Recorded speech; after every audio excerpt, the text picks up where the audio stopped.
നമസ്കാരം. 2024 ലോക്സഭാ തെരഞ്ഞെടുപ്പിൽ വോട്ട് ചെയ്യാൻ പോകുന്ന എല്ലാ വോട്ടർമാരും, പ്രത്യേകിച്ച് BJP-ക്കാരല്ലാത്ത വോട്ടർമാർ, നിർബന്ധമായും ചെയ്തിരിക്കേണ്ട ഒരു കാര്യമാണ് ഞാൻ ഈ വീഡിയോയിൽ പറയുന്നത്. ഇന്നത്തെ ഒരു റിപ്പോർട്ട് അനുസരിച്ച് കാസർഗോട്ട് ഇന്നലെ നടന്ന മോക്ക് പോളിൽ BJP-ക്ക് അനുകൂലമായിട്ട് ചില ഇലക്ട്രോണിക് വോട്ടിംഗ് മെഷീനുകൾ തിരിമറി നടത്തിയിരിക്കുന്നു. മോക്ക് പോളിൽ ഈ വിവരം സുപ്രീം കോടതിയുടെ ശ്രദ്ധയിൽ അഡ്വക്കേറ്റ് പ്രശാന്ത് ഭൂഷൺ പെടുത്തിയിട്ടുണ്ട്. ഇന്നത്തെ ദിവസം സുപ്രീം കോടതിയിൽ ഇലക്ട്രോണിക് വോട്ടിംഗ് മെഷീനുകളുമായിട്ട് ബന്ധപ്പെട്ട് 4-5 ഹർജികളിന്മേൽ വാദം നടന്നുകൊണ്ടിരിക്കുകയാണ്. അതിനിടയിലാണ് ഈ വിവരം അദ്ദേഹം സുപ്രീം കോടതിയെ അറിയിച്ചത്.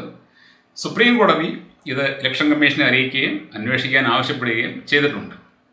ഇലക്ട്രോണിക് വോട്ടിംഗ് മെഷീനുമായിട്ട് ബന്ധപ്പെട്ട് സുപ്രീം കോടതി എന്ത് തീരുമാനമാണ് എടുക്കാൻ പോകുന്നത് നമുക്കറിഞ്ഞുകൂടാ.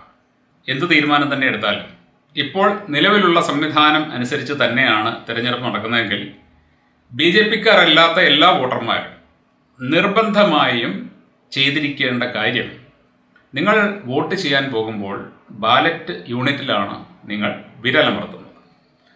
ഒന്നാമതായിട്ട് നിങ്ങൾ ശ്രദ്ധിക്കേണ്ടത്, ബാലറ്റ് യൂണിറ്റിൽ നിങ്ങൾ ആർക്കാണോ വോട്ട് ചെയ്യാൻ ആഗ്രഹിക്കുന്നത് ആ സ്ഥാനാർത്ഥിയുടെ ചിഹ്നം കൃത്യമായിട്ട് കണ്ടെത്തുക എന്നുള്ളതാണ്. കാരണം പല ബാലറ്റ് യൂണിറ്റുകളിലും സ്ഥാനാർത്ഥിമാരുടെ ചിഹ്നങ്ങൾ കൃത്യതയില്ലാതോ അല്ലെങ്കിൽ തെളിമയില്ലാതെയാണ് വരുന്നത്. അതുകൊണ്ട് ആൾക്കാർക്ക് കൺഫ്യൂഷൻ ഉണ്ടാകുന്നുണ്ട് എന്ന പരാതിയുണ്ട്. അതുകൊണ്ട് ആദ്യമായിട്ട് നിങ്ങൾ കൃത്യമായിട്ട് ആർക്കാണോ നിങ്ങൾ വോട്ട് ചെയ്യാൻ ആഗ്രഹിക്കുന്നത് ആ സ്ഥാനാർത്ഥിയുടെ ചിഹ്നം ആ ബാലറ്റ് യൂണിറ്റിൽ കണ്ടെത്തുക.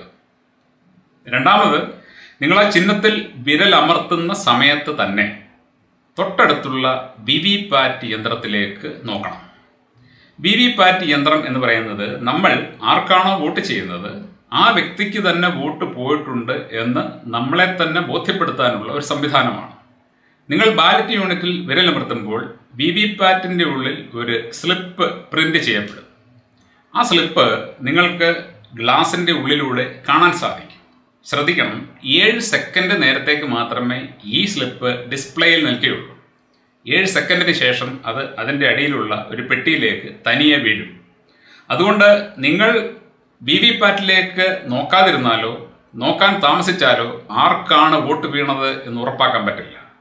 അതുകൊണ്ട് നിർബന്ധമായും നിങ്ങൾ ഇത് ചെയ്തിരിക്കണം. അതായത് നിങ്ങൾ ബാലറ്റ് യൂണിറ്റിൽ വിരലമർത്തുന്ന സമയത്ത് തന്നെ VVPAT-ലേക്ക് നോക്കി നിങ്ങൾ ആർക്കാണോ വോട്ട് ചെയ്തത് അതേ സ്ഥാനാർത്ഥിയുടെ പേരിൽ തന്നെ VVPAT സ്ലിപ്പ് പ്രിന്റ് ചെയ്തിട്ടുണ്ട് എന്ന് ഉറപ്പാക്കണം.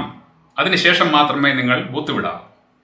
ഇനി ഏതെങ്കിലും കാരണവശാൽ നിങ്ങൾ ചെയ്ത വോട്ട് നിങ്ങൾക്ക് കാണാൻ സാധിക്കാതെ വന്നാൽ, അതായത് VVPAT സ്ലിപ്പ് പ്രിന്റ് ചെയ്യാതിരിക്കുകയോ അല്ലെങ്കിൽ പ്രിന്റ് ചെയ്ത സ്ലിപ്പ് നിങ്ങൾക്ക് കാണാൻ സാധിക്കാതെ വരികയോ ചെയ്തു കഴിഞ്ഞാൽ നിങ്ങൾ ആ സമയത്ത് തന്നെ ആരാണോ ആ ബൂത്തിൻ്റെ ഇൻചാർജ് ആ വ്യക്തിയെ വിളിച്ച് ഇക്കാര്യം പറയുകയും ആ പ്രശ്നം പരിഹരിക്കാൻ ആവശ്യപ്പെടുകയും വേണം.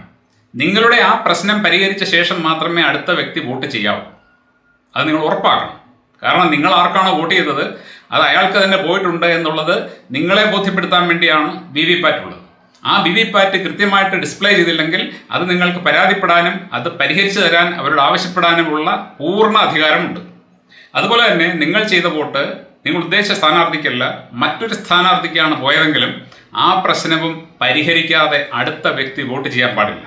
അപ്പോൾ ഇത് പോകുന്ന എല്ലാ വോട്ടർമാരും ഉറപ്പാക്കണം. നിങ്ങൾ ഒരു കാരണവശാലും ശരി ഇലക്ഷൻ ബൂത്തിലിരിക്കുന്ന ആൾക്കാരെ നിങ്ങളുടെ യജമാനന്മാരായിട്ടോ അവരെ ബൈക്കോ ചെയ്യേണ്ട കാര്യമില്ല. അവർ നിങ്ങളുടെ ദാസന്മാരാണ്, നിങ്ങളുടെ സെർവൻസ് ആണ്. പൊതുജനത്തിന് വേണ്ടിയാണ് അവരവിടെ ഇരിക്കുന്നത്. അതുകൊണ്ട് ഇലക്ഷൻ സുതാര്യമായിട്ട് നടക്കുന്നുണ്ട് എന്ന് ഉറപ്പാക്കേണ്ടതും നിങ്ങൾ ചെയ്ത വോട്ട് കൃത്യമായിട്ട് വീണിട്ടുണ്ട് എന്ന് നിങ്ങളെ ബോധ്യപ്പെടുത്തേണ്ടതും അവരുടെ കടമയാണ്, കർത്തവ്യമാണ്. അതുകൊണ്ട് എല്ലാ വോട്ടർമാരും ഇത് ഉറപ്പാക്കണം. നിങ്ങളിങ്ങനെ ചെയ്തില്ലെങ്കിൽ സംഭവിക്കുന്ന പ്രശ്നം എന്താണെന്ന് ചോദിച്ചു കഴിഞ്ഞാൽ, തിരഞ്ഞെടുപ്പ് കഴിയുമ്പോൾ ഏതെങ്കിലും കാരണവശാൽ അവിടെ EVM-ലൂടെ തിരിമറി നടന്നിട്ടുണ്ട് എന്ന ഒരു ആരോപണം വന്നാൽ കൃത്യമായിട്ട് വോട്ട് കണ്ടുപിടിക്കാനുള്ള അടുത്ത ഏക പോംവഴി എന്ന് പറയുന്നത് മുഴുവൻ VVPAT സ്ലിപ്പുകളും എണ്ണി നോക്കുക എന്നുള്ളതാണ്. അങ്ങനെ VVPAT സ്ലിപ്പുകൾ എണ്ണി നോക്കുമ്പോൾ കൃത്യമായിട്ട് ഏത് സ്ഥാനാർത്ഥിക്കാണ് ജയം എന്ന് അറിയാൻ സാധിക്കും. പക്ഷേ ആ VVPAT സ്ലിപ്പുകൾ കൃത്യമായിട്ട് തന്നെയാണ് പ്രിന്റ് ചെയ്തിട്ടുള്ളത് എന്ന് നിങ്ങളാണ് ഉറപ്പാക്കേണ്ടത്. നിങ്ങൾ അലക്ഷ്യമായിട്ട് അതിൽ നോക്കാതിരിക്കുകയോ അല്ലെങ്കിൽ മറ്റാർക്കെങ്കിലുമാണ് ആ വോട്ട് പോയത് നിങ്ങൾ അറിയാതിരിക്കെ പോവുകയോ ചെയ്തു കഴിഞ്ഞാൽ നിങ്ങൾ ചെയ്ത വോട്ട് പാഴായി പോകും. അതുകൊണ്ട് നിർബന്ധമായിട്ടും എല്ലാ വോട്ടർമാരും നിങ്ങൾ ചെയ്യുന്ന വോട്ട് കൃത്യമായിട്ട് അതേപടി തന്നെ വിവിപാറ്റിൽ പ്രിന്റ് ചെയ്ത് വന്നിട്ടുണ്ട് എന്ന് ഉറപ്പാക്കിയ ശേഷം മാത്രമേ പോളിംഗ് ബൂത്ത് വിടാവൂ. കാരണം നമ്മുടെ ജനാധിപത്യം വളരെ വലിയ അപകടത്തിൽ എത്തി നിൽക്കുകയാണ്. Thank you.